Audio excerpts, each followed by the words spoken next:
Graça e paz da parte de Deus, nosso Pai, e da do Senhor Jesus Cristo. Mais uma vez, nos encontramos aqui com serva do Deus Altíssimo para refletir na palavra de Deus.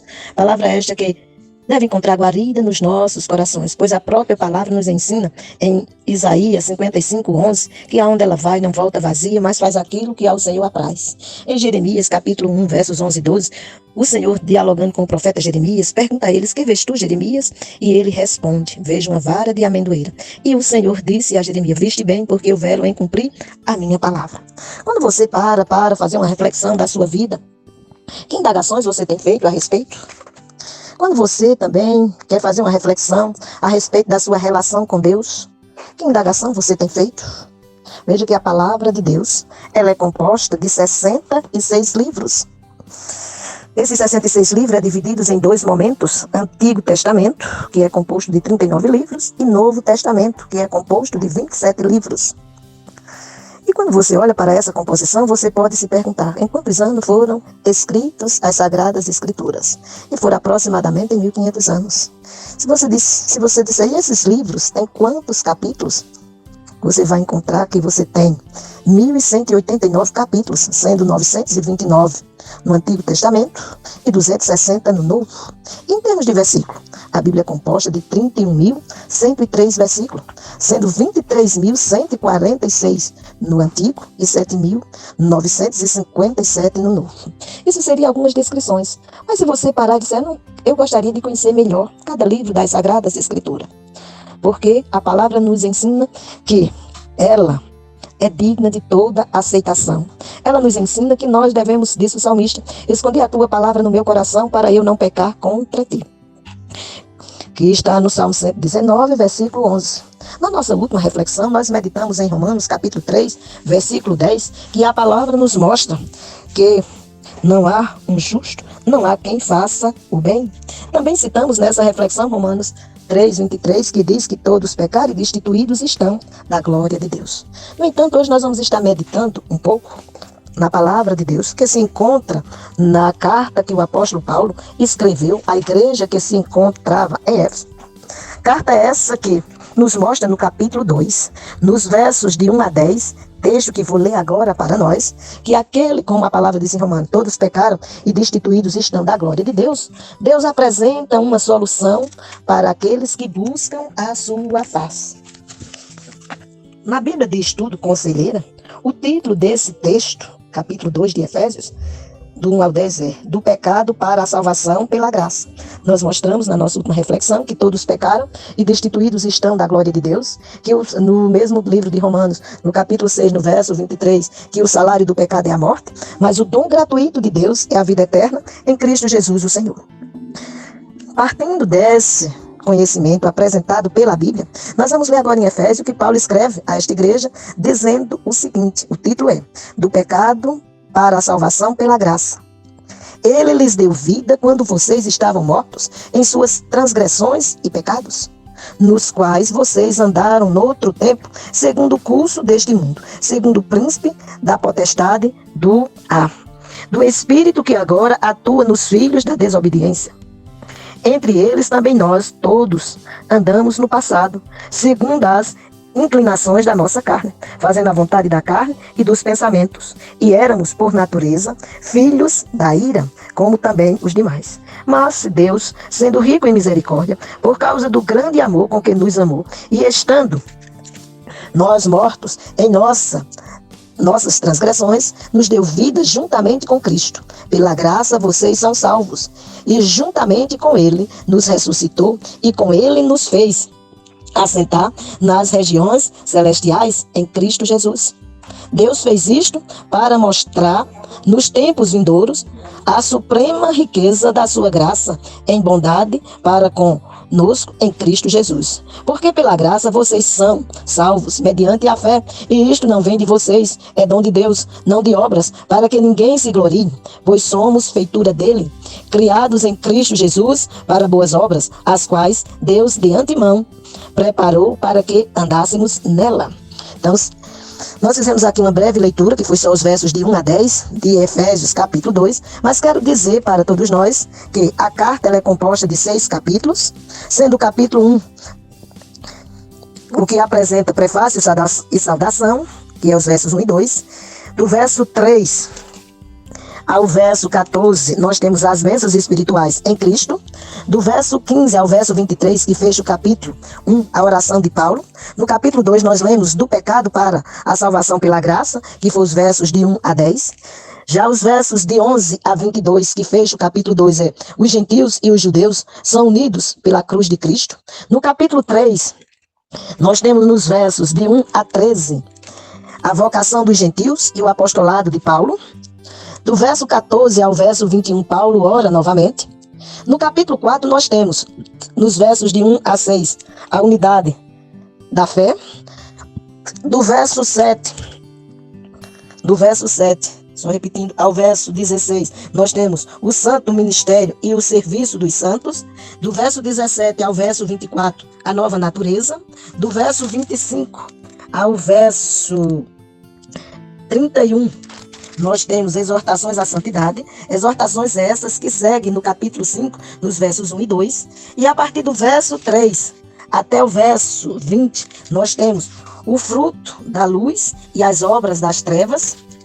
Do verso 21, do capítulo 5, até o verso 33, nós temos o lar cristão, marido e mulher. E o capítulo 6, nós temos nos versos 1 a 4, o lar cristão, filhos e pais. Do verso 5 ao verso 9, nós temos o lar cristão, servos e senhores. Do verso 10 ao verso 20, nós temos a armadura de Deus. No verso 21, nós temos saudações. E fecha-se o livro com os versos 23 e 24, a bênção. Assim está a composição deste livro, formado de 6 capítulos, que você e eu podemos parar e fazer uma reflexão sobre o livro. Por exemplo, todos os dias, fazendo a leitura de um capítulo, ou de parte de um capítulo, e meditando nele, para que a gente possa entender melhor o que a palavra nos ensina.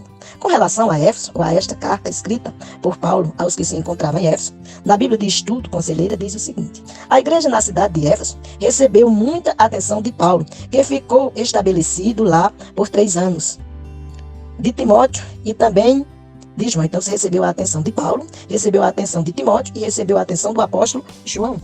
Era uma cidade importante, a 4ª maior do Império Romano e capital da província da Ásia. Na atualidade, é a Turquia. Esta carta foi escrita por Paulo enquanto ele estava preso, possivelmente em Roma, por volta do ano 61 depois de Cristo, e serviu como uma espécie de carta geral para ser lida também em outras igrejas da região. Os assuntos tratados não são sobre problemas locais, mas um ensino organizado sobre a esperança cristã, sobre a união de judeus e não judeus na mesma igreja de Cristo, sobre o plano de Deus para a igreja, bem como recomendações práticas preciosas para a vida diária dos cristãos. Você está convidado a aprender em Éfeso sobre as maravilhas de viver como participante do povo de Deus. Veja que antes de fazer essa leitura, eu fiz a apresentação de toda a carta, ou seja, dos seus 6 capítulos, das suas divisões. Também chamei a atenção que você pode meditar na carta como um todo, mas também pode meditar capítulo a capítulo, parte a parte. Ainda falando deste livro, na Bíblia de Visual com Infográficos, fala a respeito dessa carta, fazendo a seguinte colocação a respeito das ideias centrais encontradas na mesma. Que ideias são essas? A primeira é que Deus dá ao seu povo um propósito para viver. A segunda ideia central é que os cristãos foram escolhidos para ser santos e foram criados em Cristo Jesus para fazer boas obras. Foi exatamente com base nessa ideia central que nós lemos Efésios capítulo 2, os versos de 1 a 10, em que mostra para nós que o ser humano, ele está morto em seus delitos e pecados, mas Deus, pela sua infinita misericórdia, vem ao encontro dos que se encontram mortos e, pela graça, concede a estes a salvação em Cristo Jesus. O texto fecha os versos mostrando que a salvação não é o resultado do esforço de ninguém, para que ninguém se glorie nisso. Mas uma vez salvo, o Senhor espera que nós realizemos boas obras. É assim que diz o texto: pois foi Deus quem nos fez e o que somos agora, em nossa união com Cristo Jesus, Ele nos criou para que fizéssemos as boas obras que Ele já havia preparado para nós. Também quando você lê a oração sacerdotal, que se encontra no Evangelho segundo João, capítulo 17, você vai contemplar que o Senhor, fez a sua intercessão por os que estavam com ele e por aqueles que vinham para ele pela fé, mediante a apresentação da palavra. E ele mesmo diz em João 15, verso 16, não foste vós que me escolheste, antes eu vos escolhi e vos nomeei, para que vades e deis fruto, e o vosso fruto permaneça. A terceira ideia central do livro de Éfeso é que o amor de Deus pelas pessoas é maior do que se pode imaginar. Ainda com base em Efésios 2, você vai ver que o ser humano se encontrava morto, não tinha qualificação alguma para ser salvo, mas o Senhor veio ao encontro e salvou. E esta não foi uma ação feita pelo homem, mas na quarta ideia central deixa bem claro que foi por meio da morte de Cristo que se tem, ou que se reúne os cristãos, tornando-os membros de um só corpo, a igreja. A quinta ideia central deste livro é: os seguidores de Jesus são chamados a viver de maneira consistente com sua salvação em Cristo. E por fim, a última ideia central é que os cristãos enfrentam uma batalha espiritual, como pode ver lá no capítulo 6, nos versos de 10 a 20. Os cristãos enfrentam uma batalha espiritual, mas Deus fornece as armas para o cristão vencer essa batalha em Cristo Jesus, o Senhor. Além dessas riquezas que você pode encontrar na carta, que tem por título Cartas de Paulo aos Éfesos, você ainda, além de saber quando ela foi escrita, na Bíblia de Estudo de Genebra, você vai ter verdades fundamentais encontradas nessa carta, que são: a igreja havia recebido bênçãos maravilhosas pela sua união com Cristo. A igreja foi levada da morte para a vida em Cristo. A igreja se estenderá mundialmente com judeus e gentios unidos em Cristo. A igreja deve batalhar pela unidade em Cristo. A igreja deve viver nos caminhos de Cristo, não retornar aos caminhos do mundo pecador. E por fim, a última verdade central, ou fundamental, apresentada nesse livro é que a igreja deve buscar em Cristo forças para o combate espiritual. Então, aí você contempla riquezas neste livro, que conduz você a crescer na graça e no conhecimento da palavra de Deus.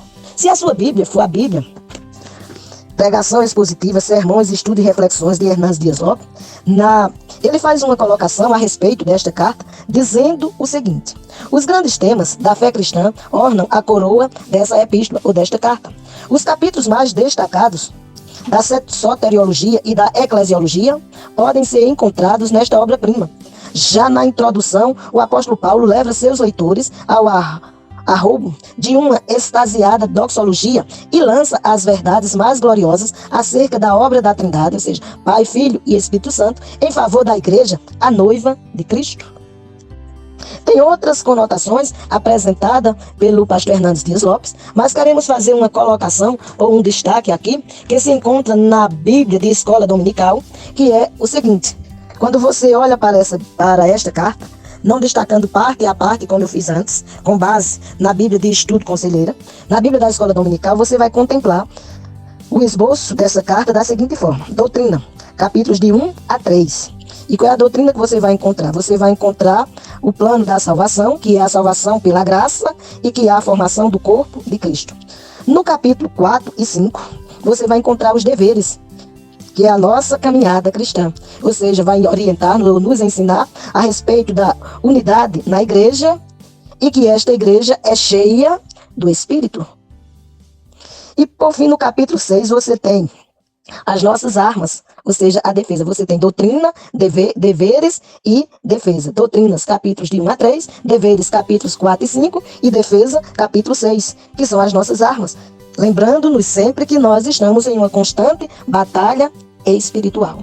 Se você quiser conhecer um pouco a respeito da linha do tempo dessa carta, você vai ter que Paulo vai conhecer esta cidade, que é o início da segunda viagem missionária de Paulo, que se dá nos anos 50. Paulo chega a Éfeso em 52, onde deixa nessa cidade Áquila e Priscila. No ano de 53, Paulo inicia a terceira viagem missionária e ele retorna a Éfeso. No ano de 56, Paulo é expulso de Éfeso. No ano de 57, Paulo se encontra com os presbíteros de Éfeso, onde? Em Mileto. No ano de 58, Paulo é preso em Cesareia. No ano 60, Paulo chega preso a Roma. No ano 61, Paulo escreve a carta, a qual lemos o texto do capítulo 2, dos versos de 1 a 10, mas citamos toda a composição dos 6 capítulos. E no ano 62, Paulo é liberto da prisão em Roma. Isso é a linha do tempo dessa carta. Quais são os lugares mais destacados nessa carta? Você tem no capítulo 1, verso 1, Éfeso.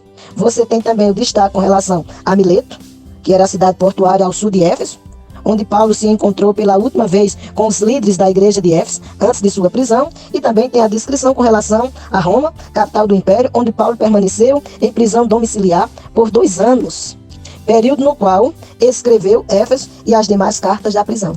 Você vai contemplar, além desse contexto, nesta carta, você vai encontrar, com relação ao povo, Paulo escreve exatamente a igreja que se encontrava em Éfeso. Com relação à influência do livro, você vai contemplar referência ao estado dos gentios antes de Cristo, Éfeso 2, verso 11, e ao ministério de Cristo voltado para eles, Éfeso 3, 1. Com relação à necessidade do povo, Paulo estimula o amor cristão verdadeiro, que deve ser visto entre eles.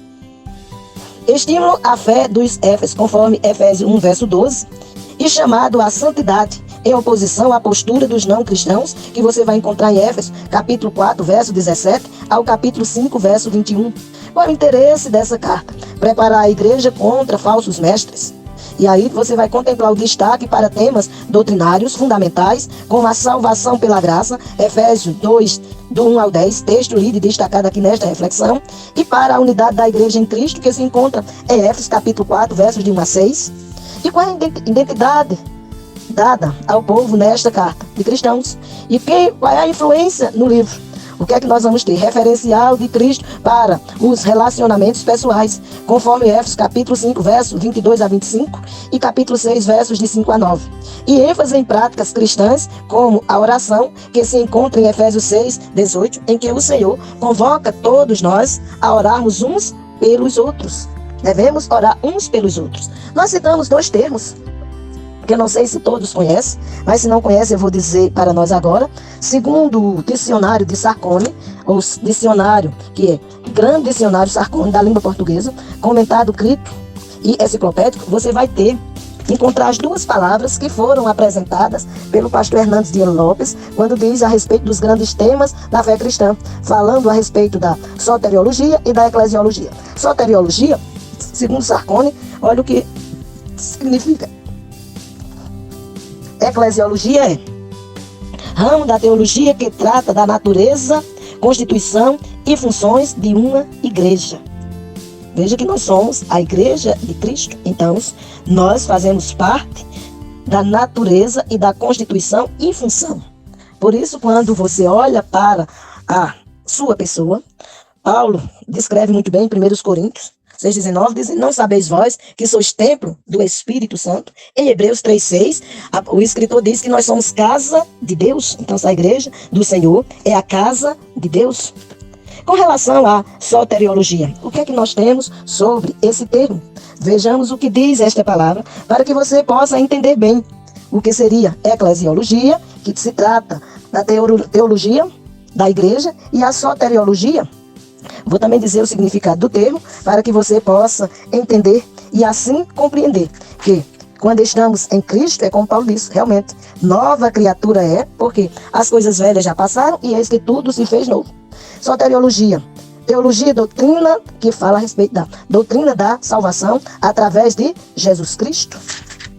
Do grego, soterion, salvação, soter, salvador, de soas, salvos, logos, estudo e tratado. Logo, a soteriologia é o estudo da salvação através de Jesus Cristo. Veja que em João, capítulo 14, verso 6, Jesus diz: eu sou o caminho, a verdade e a vida. Ninguém vem ao Pai a não ser por mim.